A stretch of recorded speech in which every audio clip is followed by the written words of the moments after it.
Okay, so since this is week, let me start again by thanking the organizers for this program. So last week we had a school on various topics in string theory, and I gave 2 lectures on introductory aspects of higher spins. In a sense, I'm continuing this, but it's a fully self-contained talk. So even if you weren't here last week, I hope you'll be able to follow.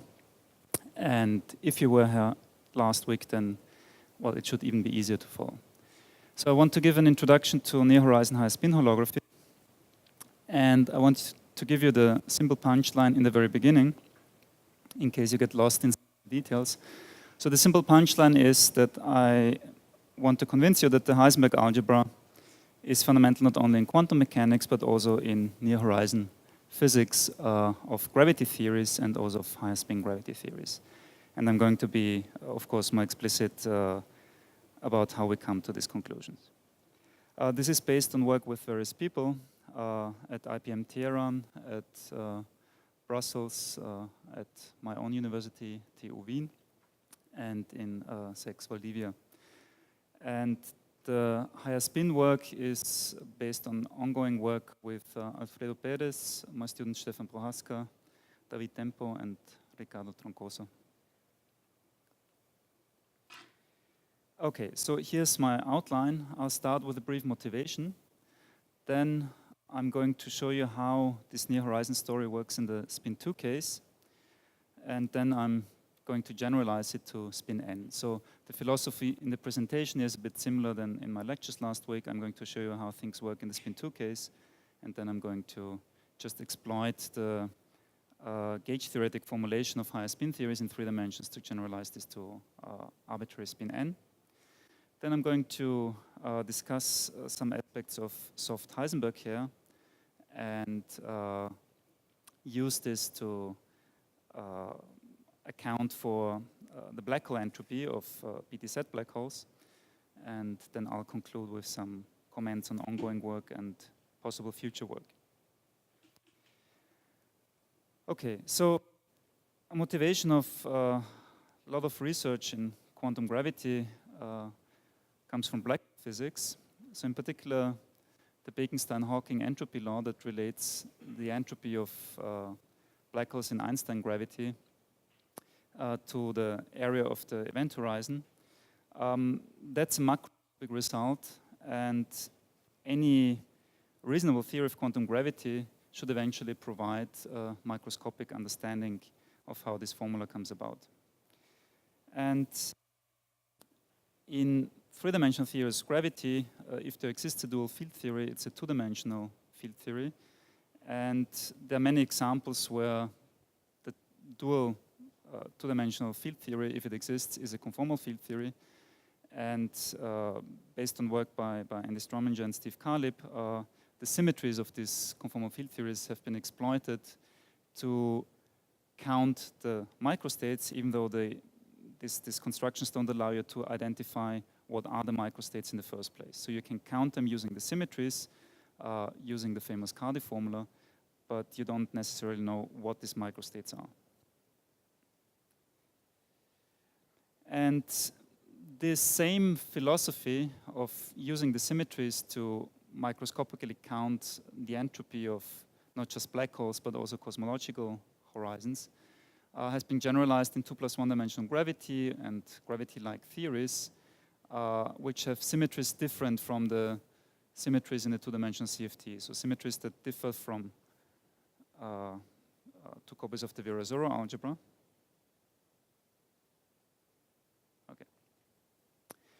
Like Galilean CFTs or warped CFTs, and there was a lot of progress on this in the past couple of years. Now, the main idea I want to follow in the present talk is to consider near-horizon symmetries for generic non-extremal horizons. There's a lot that we know about extremal black holes, but obviously also non-extremal black holes are very interesting and phenomenologically perhaps more interesting. And what I mean by near-horizon symmetries is we want to impose some boundary conditions on our theory that guarantee the existence of a non-extremal horizon. And in the near horizon approximation, that means the line element just takes the form of Rindler space. So here I've represented Rindler space in some adapted set of coordinates. Rho is the radial direction, where rho equal to 0 corresponds to the horizon. The quantity A is the Rindler acceleration. Phi is some angular direction. I'm always going to assume it's 2 pi periodic.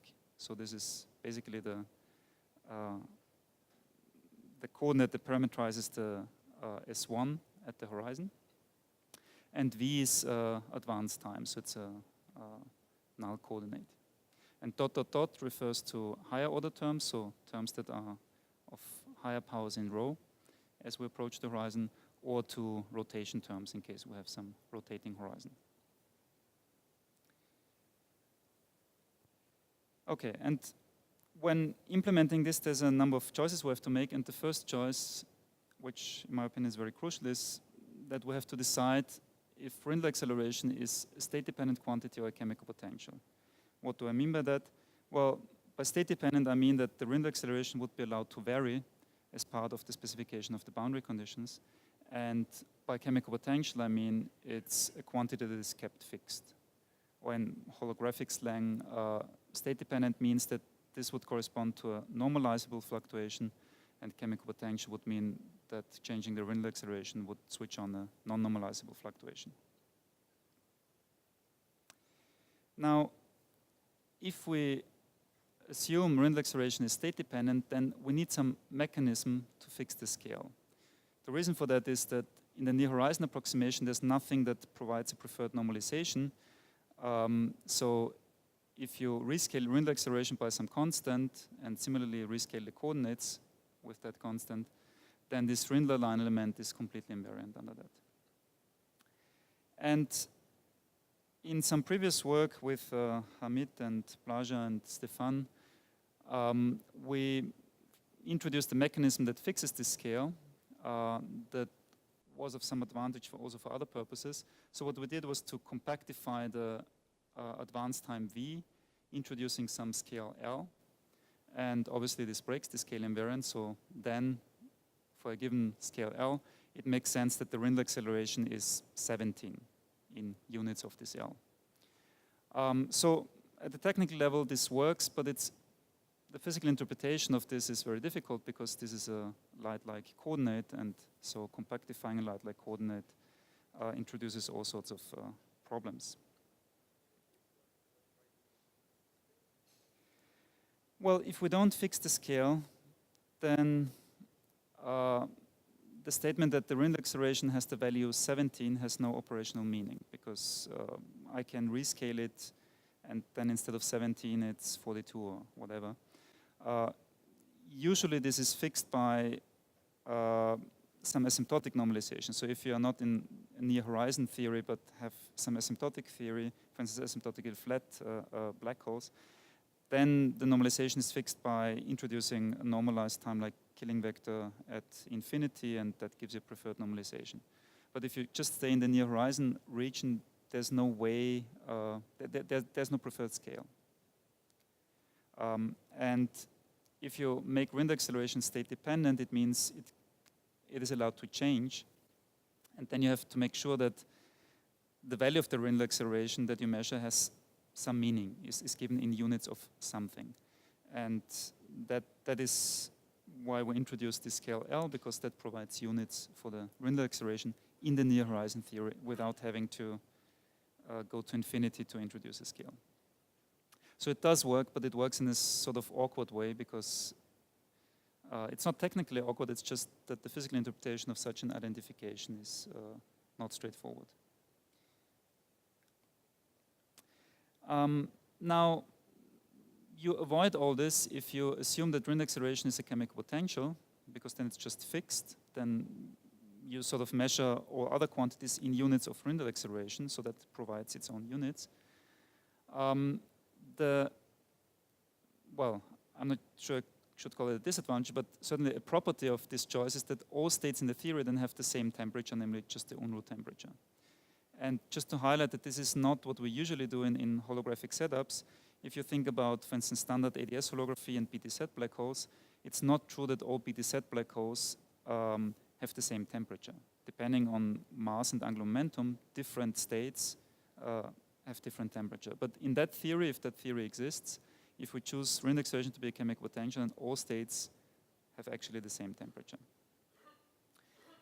And this choice was advocated in this paper by Laura Donnet, Gaston Giribet, Miguel Pino, and Hernan Gonzalez.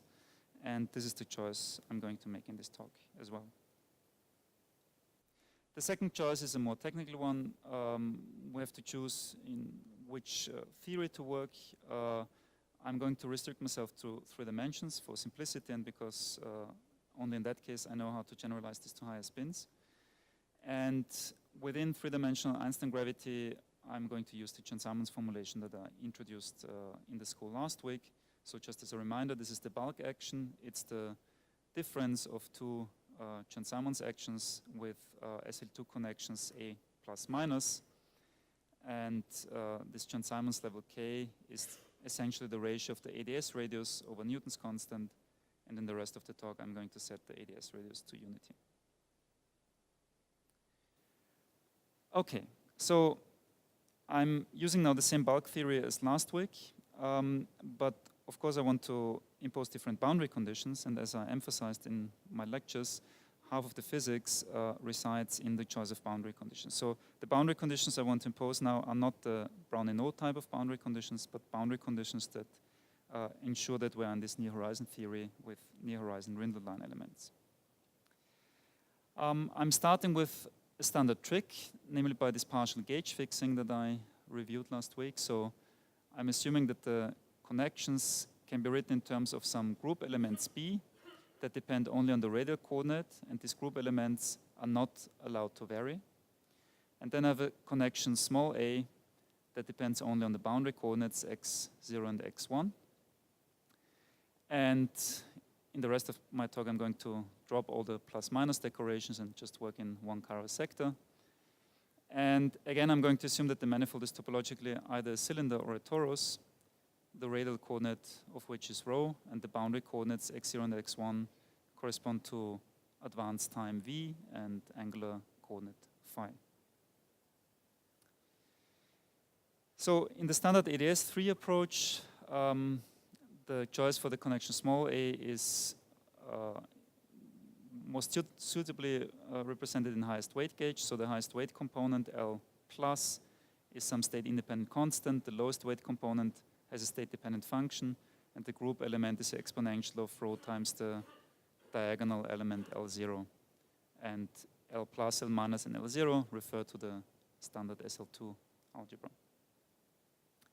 So at the technical level, the punchline of the easiest representation of the near horizon boundary conditions is that for near horizon purpose, it's useful to impose instead diagonal gauge. Diagonal gauge means here that the connection one from A, small a, is just proportional to the Cartan subalgebra generator L0 times some state-dependent function. So to be more precisely, the connection one from A, as I said, has only an L0 component, and it has a one-form component d phi multiplied by a state-dependent function j, and the one-form component dv multiplied by chemical potential zeta. So zeta is not allowed to vary. So if you vary A, then you only get the delta j d phi L0 term. So the choice for the connection is actually simpler than in the AS case. The price you have to pay is that the group element is somewhat more complicated. In the ADS case, it was just exponential of rho times L0. Here it's a more complicated combination of highest and lowest weight generator. But everything is still kept fixed by the boundary conditions. So B is not allowed to vary as the chemical potentials are held fixed. Okay, so this is our choice of boundary conditions, and the first thing I want to show you is that this leads indeed to the desired near horizon metric. So this is how you recover the metric as a bilinear of the Dreibein, which in turn is a difference of the two connections A plus and A minus. And introducing this abbreviation F, which is 1 near the horizon and then has a subleading term, the line element indeed takes a form very similar to what I started with. So we have this Rindler acceleration A appearing here in this term. Then we have again this standard dv d rho term in Eddington-Finkelstein coordinates. Then we have terms that vanish if omega is 0. So omega is essentially the difference between J plus and J minus, and if that difference vanishes, then we don't have rotation, and then these two terms are gone. And gamma squared is now essentially the area of the horizon, and that's given essentially by the sum of J plus and J minus. And for simplicity, I've assumed here that the chemical potentials are such that I only have a Rindler acceleration A, but no chemical potential for rotation omega. So in this line element, for simplicity, I've set omega to 0 and A to constant. And holographic water identities or equations of motion imply this relation between normalizable and non-normalizable fluctuations or state-dependent functions and chemical potentials. And in the case where the chemical potentials are constant, they just imply conservation equations dv J plus minus equal to 0.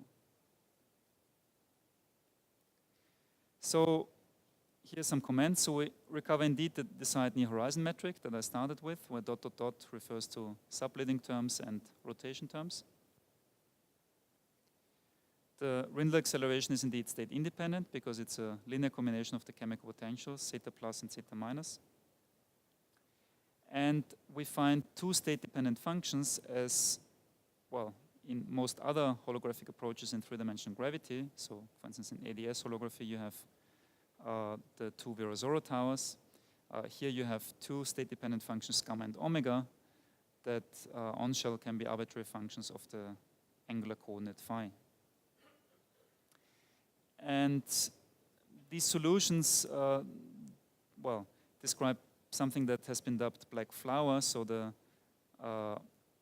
horizon radius, if you want, is topologically an S1, but it can have some non-trivial periodic function, and gamma is something that you cannot remove or make uniform by a small gauge transformation. So therefore, these wriggles are really physical excitations of the black hole that you can't remove by gauge transformations.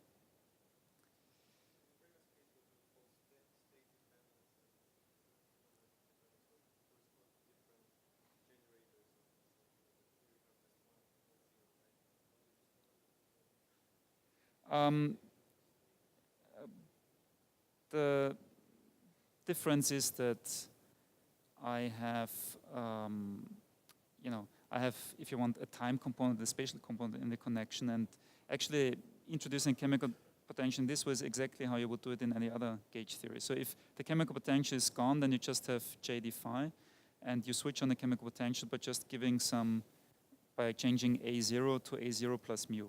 And this is what this second term does. A0 here corresponds to the V component of the connection. So it's really standard chemical potential in a gauge theoretic sense. Just some fixed but non-vanishing shift of the A0 component. And this is actually how you can also understand introduction of chemical potentials in the DS case.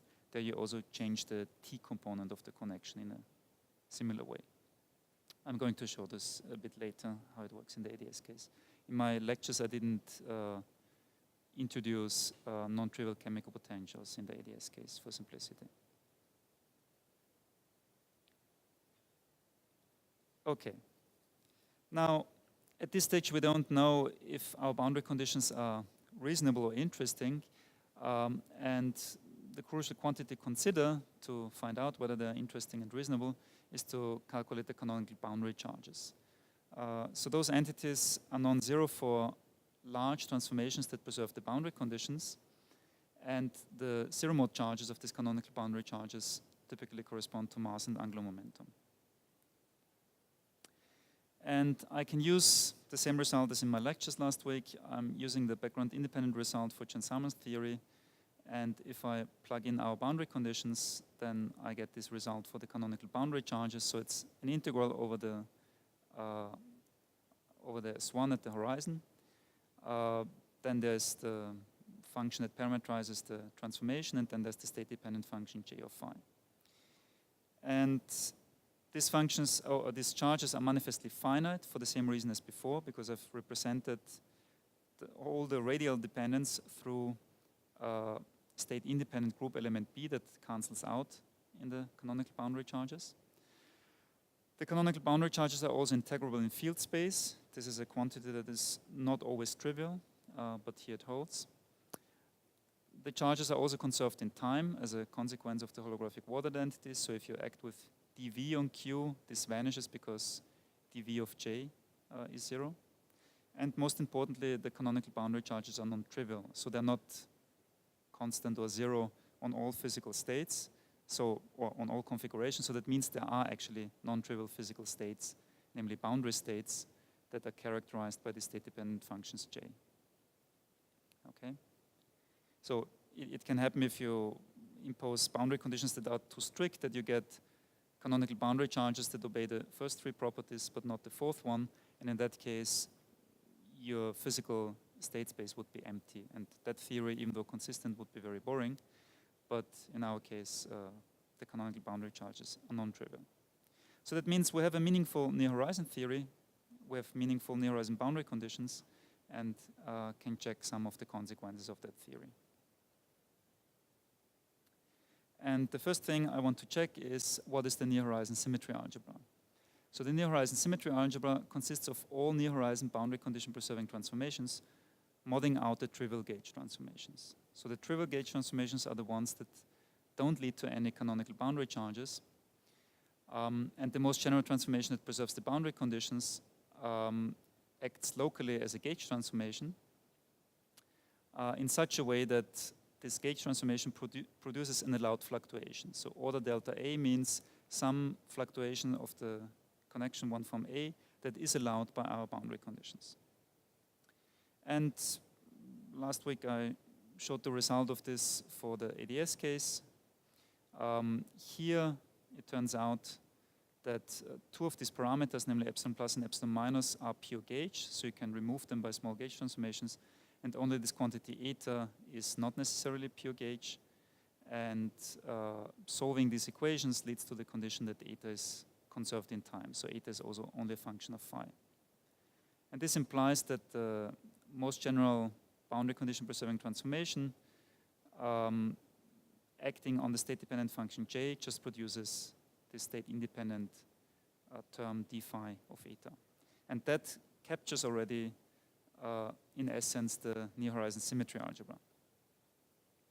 To make it more explicit what the near-horizon symmetry algebra is, we expand again in Fourier modes, because the horizon is in S1, so it's very natural to do this. So I'm introducing these Fourier modes Jn plus minus, which are just up to some factor Fourier components of this state-dependent functions j plus minus.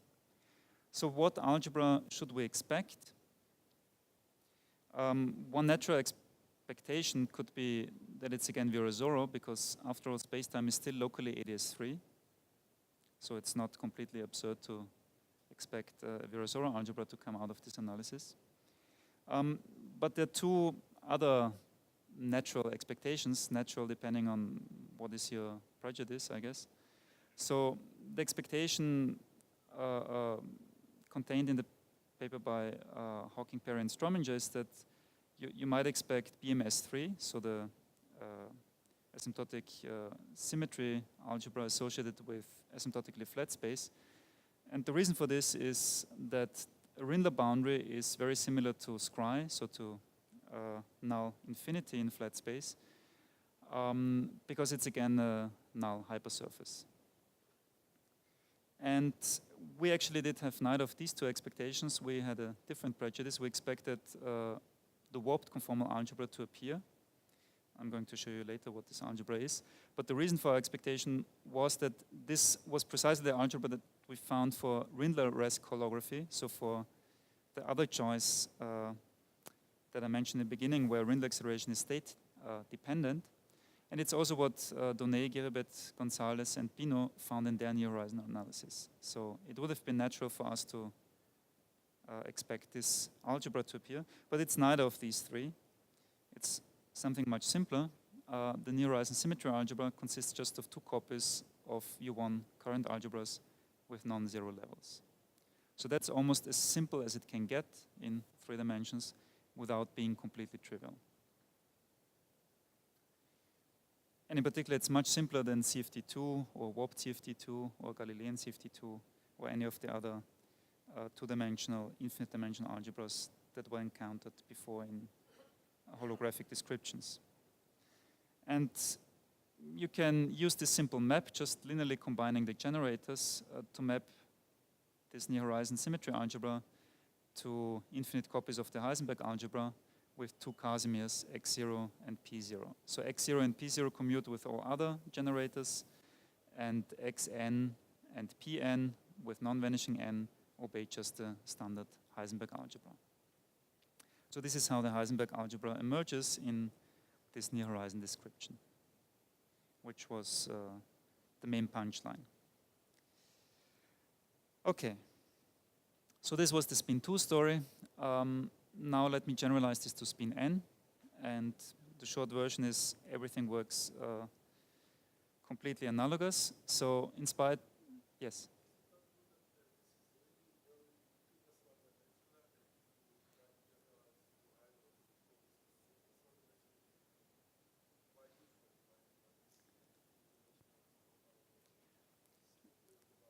It's an excellent question. Let me address this at the very end, okay? I have something useful to say on this, but I don't want to say it now, if that's okay. Okay, so for now, let us stay in 2+1 dimensions. Of course, many of the techniques I'm involving are very special to 2+1 dimensions. There's no doubt. I mean, the Chern-Simons formulation in particular, that's of course only going to work in 2+1. And also the high spin story, here I don't know how this would generalize. Okay. So, but let's stay in 2+1 dimension for the time being. So inspired by the spin 2 case, we take the same group element as in the spin 2 case and just include higher spin generators in the connection small a. So instead of just having L0, we take a sum over all generators W0S, which are the diagonal elements in this SLN higher spin algebras. And again, we allow state-dependent functions in the phi component and chemical potentials in the V component of the connection. So just as a reminder, the relevant part of the SLN algebra that allows you to deduce that these WMS generators are associated with spin S, you find here. So this is the transformation behavior of a field with spin S in a CFT. And the equations of motion, again, imply conservation equations. If chemical potentials are constant, it's just dV of all the functions has to vanish. So all functions depend only on the angular coordinate. And the non-trivial boundary condition preserving transformations are generated again by some epsilons that have only diagonal components in the algebra.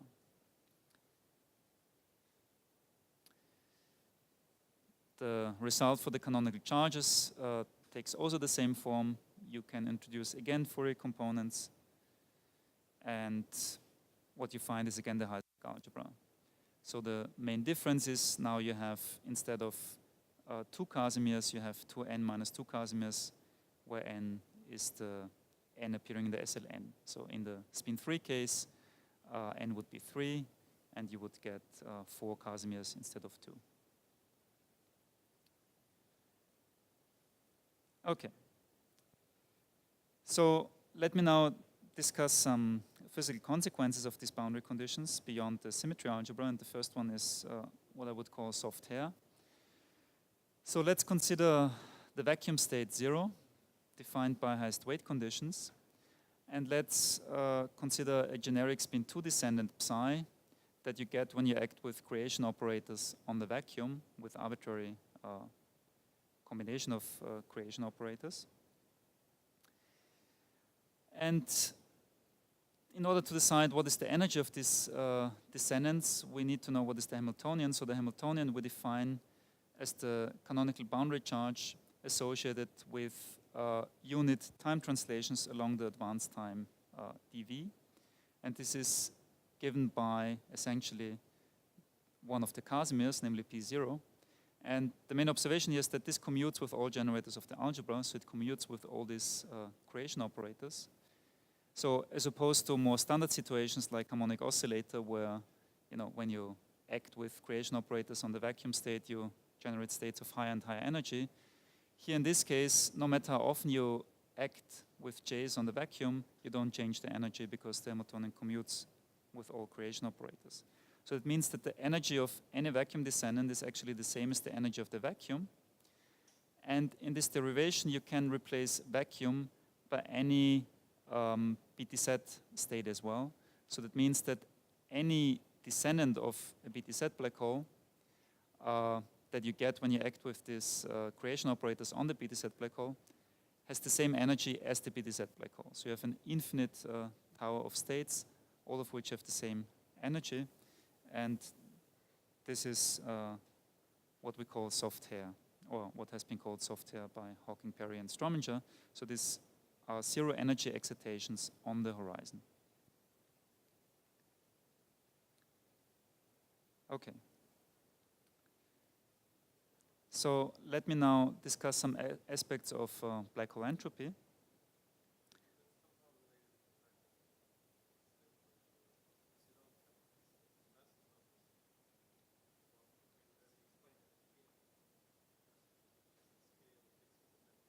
Yes, it fixes the temperature, that's right. But, I mean, you still could have perhaps expected, I mean, again, depending on your prejudice, that if you consider different states in the theory, I mean, different states in the theory will have different values of these modes Jn. And in principle, it could have been conceivable that, different descendants of a state have an energy that differs from the original primary or from the vacuum. And what we have shown here is that this is not the case. All descendants of a state have the same energy as that state. I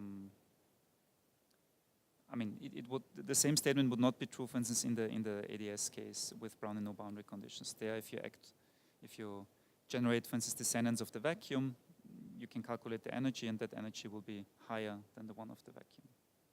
And similarly, if you calculate Virasoro descendants of BTZ black holes, they will have an energy that is higher than the BTZ black hole itself. So it's only in this near horizon theory that all descendants have the same energy as the original state.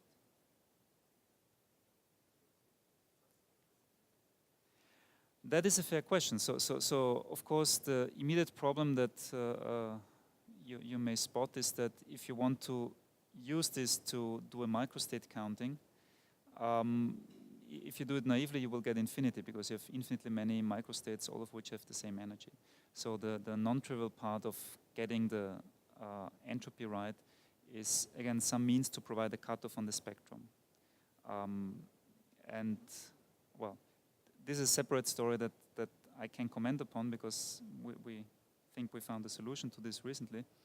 But it goes beyond what I wanted to say in this talk, actually. Here I'm happy with a more basic Cardi type of microstate counting. So a microstate counting where I'm not committing myself to identifying what the microstates are, but just using the symmetries to account for the microstates. So before coming to microscopic entropy, let's discuss the macroscopic one. It turns out that zero-mode solutions with constant chemical potentials are just BTZ black holes, and the relation between the zero modes J0 plus minus and the standard BTZ variables R plus and R minus, so the values of the radial coordinate at outer and inner horizon is just given by the simple linear relation here. And you can get generic soft hairy black holes or black flowers from softly boosting the BTZ black hole, so by acting on BTZ with our generators of the asymptotic symmetry algebra.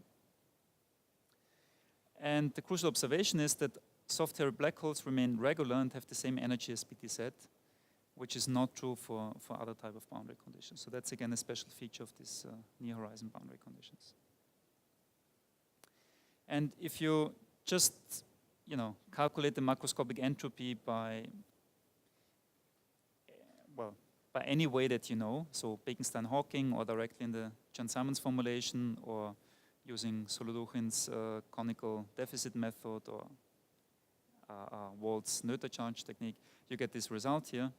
The entropy is 2 pi times the sum of the zero-mode charges, which is equivalent to Bekenstein-Hawking area over 4G Newton. And there's no contribution from soft hair charges or high spin charges to this result. And this simple result here suggests that the microstate counting should, or perhaps, or at least could work, because it has such a simple form that, depends just on the zero-mode generators of the asymptotic symmetry algebra. But before really addressing the microstates, let me consider an important map, namely the map between near-horizon and asymptotic variables. So by the way, how am I doing with time? 25 minutes. Yeah. Sorry. Okay, so let me now map our near-horizon variables to asymptotic variables in the spin-2 case. So the asymptotic ADS3 connection in the presence of chemical potentials takes this form here. So the first line and the first part of the second line I've shown in my lectures last week. This is again the standard form b to the -1 d plus ab. The phi component of the connection has this highest weight form, L plus minus 1/2 L minus, and L is a state-dependent function. The group element is again exponential of rho times L naught. And here we see now the appearance of the chemical potentials in the ADS case. So if you switch on arbitrary chemical potentials by some function mu that depends on t and phi, then the t component of connection takes this more complicated form. So you have one free function here in the highest weight component, and the middle and lowest weight component are then determined through on-shell conditions from mu and from L in this way. Okay, and one can show that there's a slightly complicated but not too horrible gauge transformation between this hatted connection in standard ADS3 variables and our connection A that I introduced before. And this map relates the near-horizon chemical potential to a combination of asymptotic charge and asymptotic chemical potentials. So this is a crucial observation. It means that from an asymptotic ADS3 perspective, this quantity mu is fixed and J is a state-dependent function. But from a near-horizon perspective, zeta is fixed. Zeta is a chemical potential. So this clearly shows that the standard Brownino boundary conditions are physically different from from our near-horizon boundary conditions. And now we have the explicit map between asymptotic variables mu and L and near-horizon variable zeta and J. And similarly, the asymptotic charges are related to each other. So the asymptotic ADS charges, L, are related to the near-horizon charges, J, by something that looks like what it is, a twisted Shugawara construction, which is perhaps not completely surprising, but it's still interesting that you get a precise result for the twist term here. So there's no choice involved. This coefficient here is completely fixed by this gauge transformation. And if you look at the variation of L, you see that it transforms again with a infinitesimal Schwarzian derivative, so you get the expected Virasoro for the spin-2 charges, or spin-2 currents. But I should stress that despite of the fact that asymptotic spin-2 currents fulfill the Virasoro algebra, the canonical boundary charges still obey the Heisenberg algebra. So if you just insert the map between our variables, between L and mu, and similarly for epsilon and eta, into this expression epsilon delta L, you recover our near-horizon result for the charges. And again, the reason for this is the asymptotic chemical potentials under quotation mark, mu. In our theory, they depend on near-horizon charges, J, and chemical potentials, zeta. So there are not truly chemical potentials in that theory. And I've made this point already, but let me stress it again and be more explicit about it. Our boundary conditions are singled out by the fact that the whole spectrum is compatible with regularity. So what does regularity mean in the gravity formulation? There it means that you have in Euclidean signature only smooth Euclidean saddle points without conical singularities. In the Chern-Simons formulation, this translates into holonomy conditions. And in this particular theory, the holonomy condition translates into a simple relation between the chemical potentials, well, the would-be chemical potentials mu, the charges L, and the inverse temperature beta. And the key observation is that using this map between near horizon variables zeta and j and asymptotic variables mu and L, you can show that this holonomy condition is obeyed as long as, you know, the Rindle acceleration is given by the Unruh temperature for any function j. So that means no matter which state in the theory you consider, the holonomy condition is always solved. This is different from what happens in the ADS case with Brown-Renaud boundary conditions. If you look at this line here and you assume that mu is a chemical potential, as it is the case for Brown-Renaud, then you see that if I give you a beta and I give you mu, then there's usually, well, then there is a unique result for L. So there's a unique state that is compatible with these holonomy conditions. So in other words, if I give you temperature and, say, angular chemical potential, there's a unique BTZ black hole that is compatible with regularity, and all other BTZ black holes would have some conical singularity at the horizon. But here, all states in our theory are compatible with regularity, so this is like a classical version of the theory telling us that there cannot be something like a firewall at the horizon. There's no drama at the horizon, there's no conical singularity. All states in the theory are regular. So our interpretation of this is that the near horizon boundary conditions are natural for the near horizon observer because all states in the theory are consistent with regularity. Okay, so let me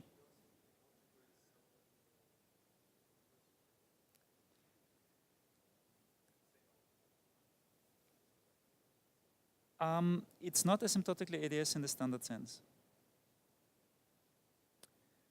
So, well, it depends what you mean by asymptotically ADS, of course.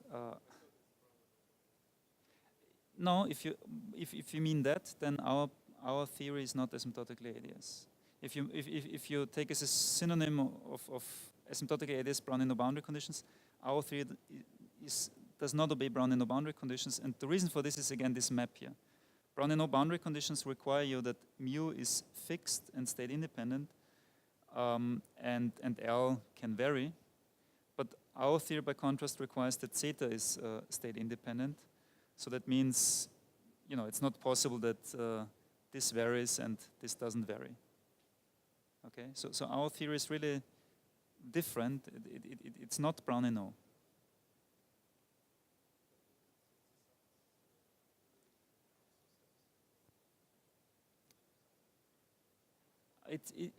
I would say it's neither weaker nor stronger. They are mutually exclusive. They're really a different set of boundary conditions. Though you may, I don't know, you may interpret them as deformations of each other, as some, I don't know how to call it, marginally irrelevant deformations or something.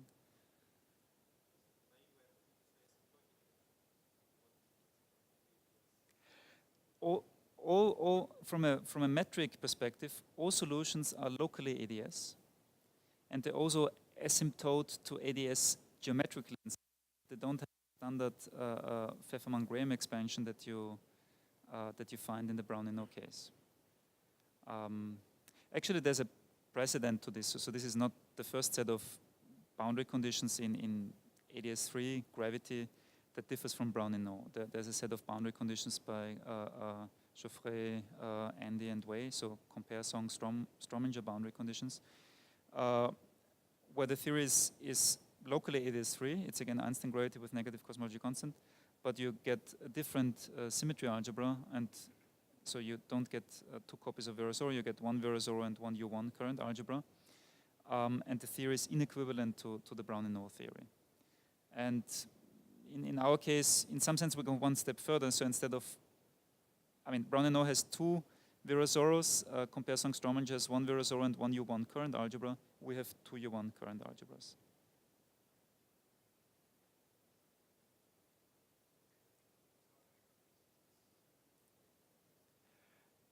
Probably, yes, because you're from a Brown-Eno perspective, you make some combination of what formerly was a chemical potential, you make it state dependent in a very specific way.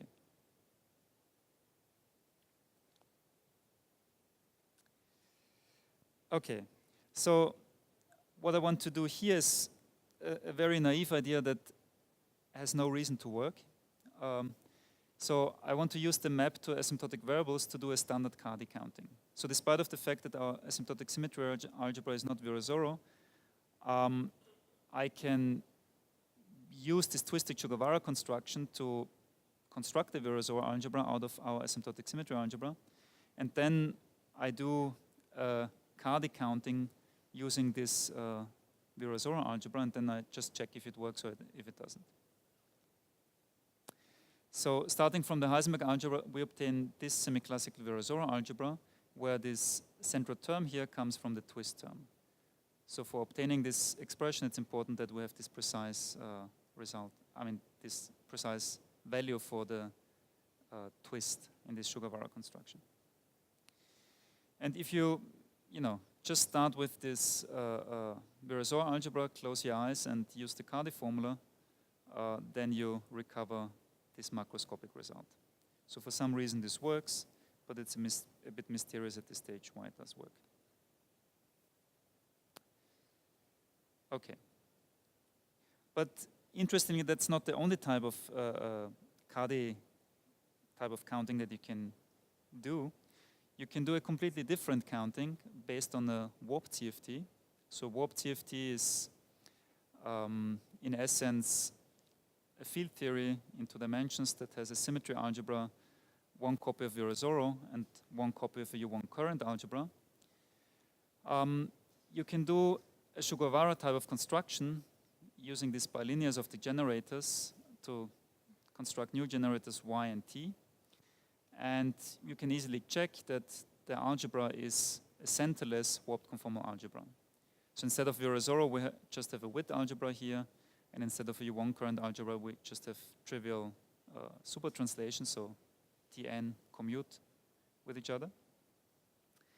And you can use that algebra to do, again, a Cardi-inspired microstate counting. Let me not go into details here. And that counting yields, again, the same result as before.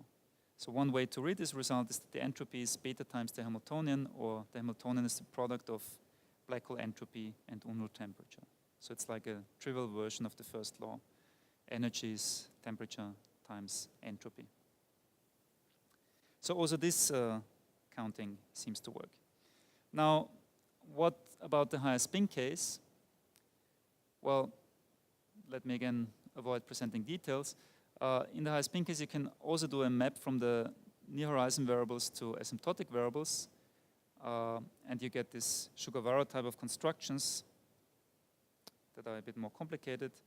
And again, the asymptotic chemical potentials are related to near horizon chemical potentials and near horizon charges in some non-trivial way.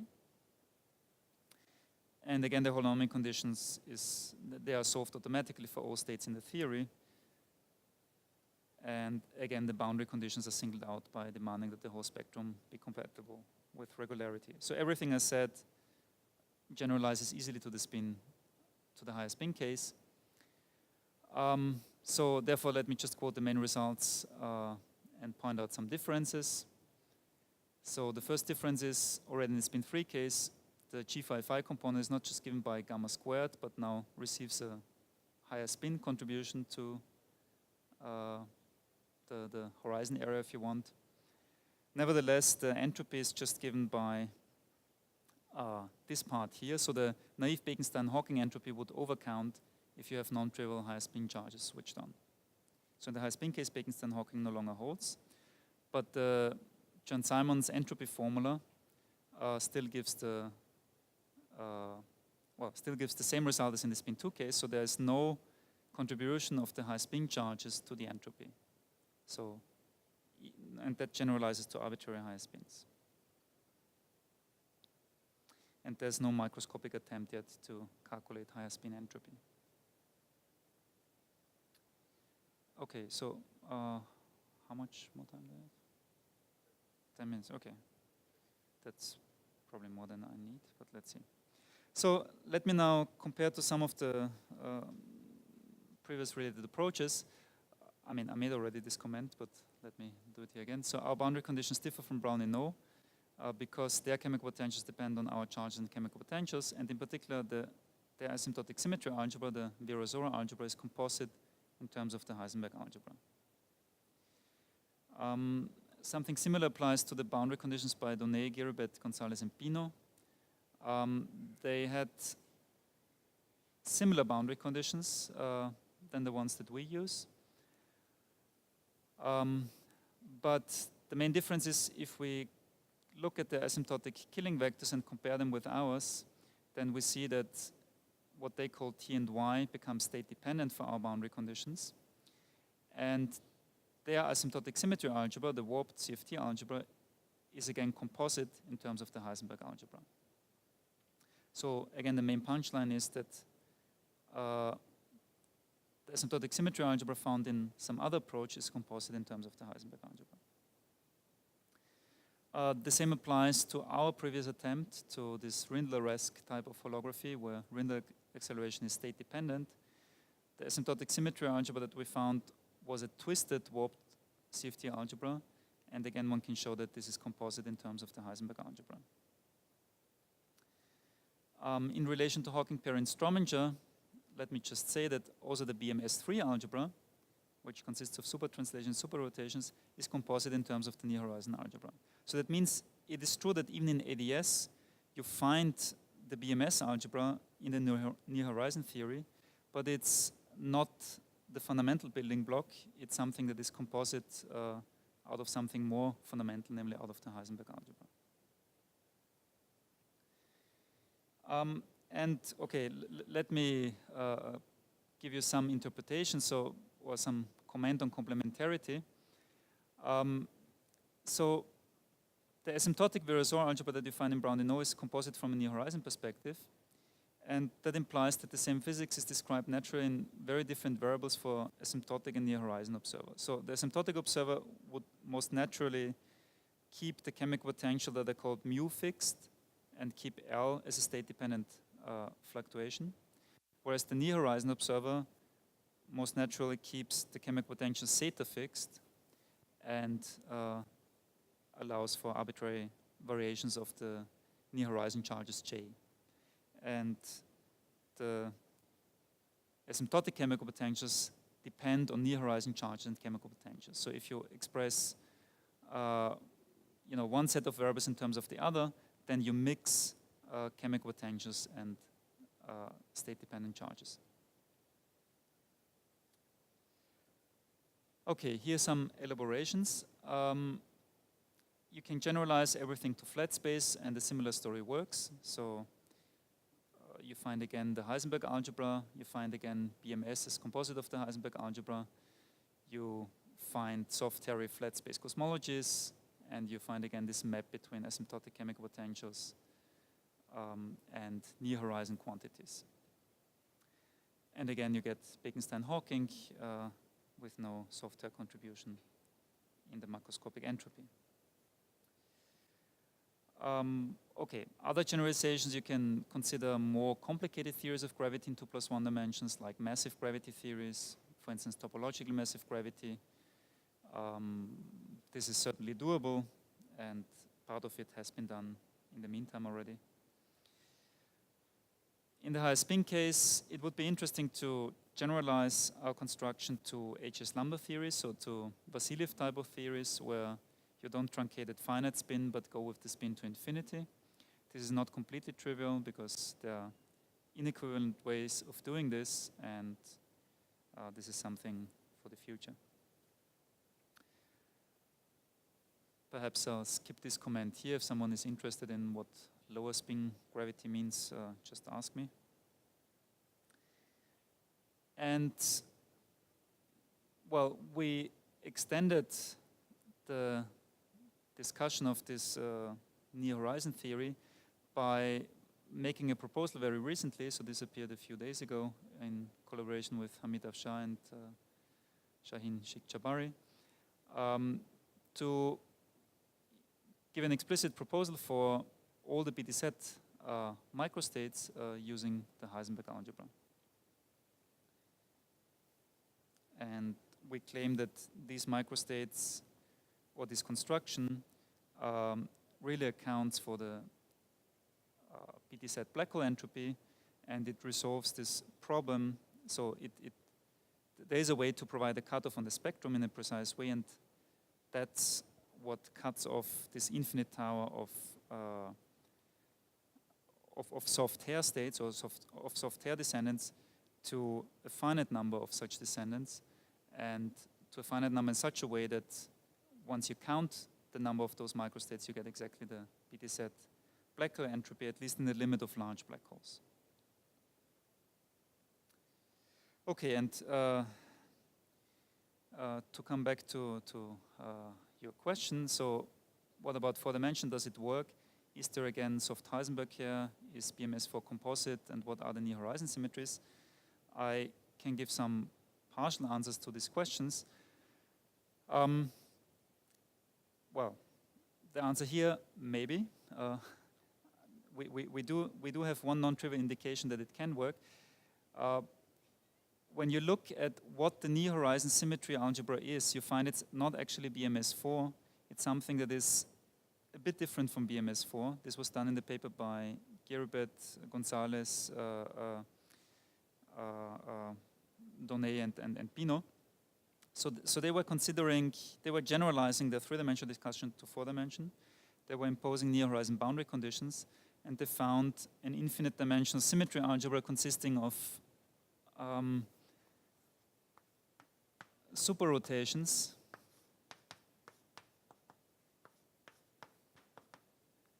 and super translations.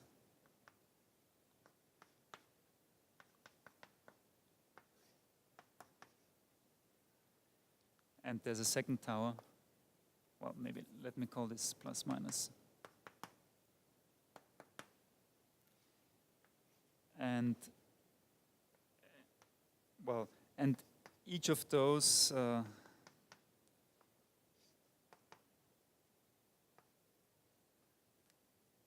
acts like current algebra.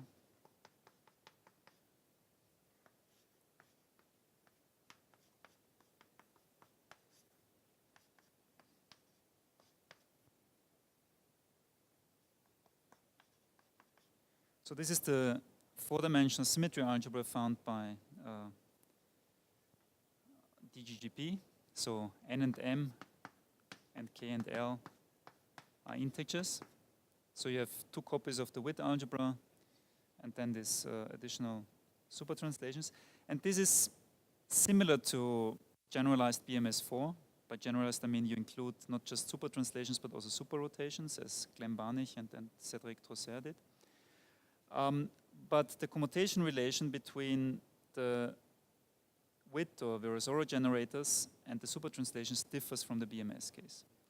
And what we can show, or what we did show in this last paper here, is that you can obtain this algebra here as a composite of Heisenberg algebras. So that's of course not a proof that the same story would work in 4 dimensions, but at least it shows that there's no algebraic obstruction. So it is at least algebraically possible to construct the 4-dimensional near horizon symmetry algebra as a composite of Heisenberg algebras. What remains to be shown is that there are some consistent near horizon symmetries that lead to these Heisenberg algebras as symmetry algebra. And this is, well, we don't know if this will work, but at least we showed that there's no algebraic obstruction to this. So in summary, I think from my perspective at least, near horizon symmetries shed some new light on soft hair, on microstate counting, at least in the BTZ case, and also on some aspects of horizon complementarity. So let me stop here and thank you for your attention.